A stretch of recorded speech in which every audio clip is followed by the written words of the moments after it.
ఈరోజు సాయంత్రం 7:30 ఆ ప్రాంతంలో ఇక్కడ జేఎన్టీ దగ్గర రిషితేజ్ అపార్ట్మెంట్ 303లో ఒక అమ్మాయి తర్వాత చిన్న పిల్లోడు చనిపోయి ఉన్నారు సమాచారంతో ఇక్కడికి వచ్చాము. మా ఇన్స్పెక్టర్ గారు మేము వచ్చేప్పటికి ఎక్కడికి ఆల్రెడీ అంతకుముందు మా పోలీస్ సిబ్బంది కూడా వచ్చున్నారు. తర్వాత అక్కడ ఆ డిసీజ్ యొక్క భర్త అతను రవి అని చెప్పి అతను ఉన్నాడు.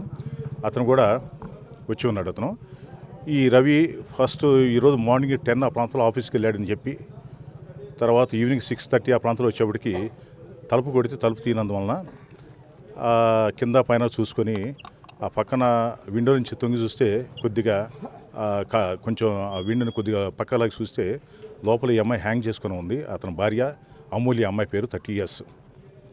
ఒక చిన్నపిల్లాడు 3.5 years కూడా పక్కన చనిపోయి ఉన్నాడు. దాని మీద ఈ ఫ్లాట్ ఓనర్ని తర్వాత మా పోలీసు సమక్షంలో మళ్ళీ ఇతర నైబర్స్ ఫ్లాట్ ఓనర్స్ని వీళ్ళందరూ పిలిచి ఆ సమక్షంలో మెయిన్ డోర్ యొక్క తలుపు బ్రేక్ చేసి లోపలికి వెళ్ళారు. గడియ బ్రేక్ చేసి వెళ్ళిన తర్వాత చూస్తే లోపల 2 బెడ్రూమ్ ఉన్నాయి. ఒక బెడ్రూమ్ ఓపెన్ ఉంది, రెండో బెడ్రూమ్ కూడా లాక్ చేసింది. ఆ లాక్ను కూడా గడిని మరి బ్రేక్ చేసి లోపలికి వెళ్ళడం జరిగింది. వెళ్ళినప్పుడు లోపల అమ్మాయి సీలింగ్ ఫ్యాన్కి శారీతో హ్యాంగ్ చేసుకుంది. ఆ పక్కనే చిన్నపిల్లోడికి నెక్ కొంచెం కట్ చేసింది. చాకు కూడా పక్కనే ఉంది. ఇంతవరకు ప్రిలిమినరీ సమాచారం. వాళ్ళ పేరెంట్స్ వస్తే ఎందుకు జరిగింది ఏమిటి అనేది కారణాలు వస్తాయి. దాన్ని బట్టి మేము తదుపరి విచారణ చేస్తాం.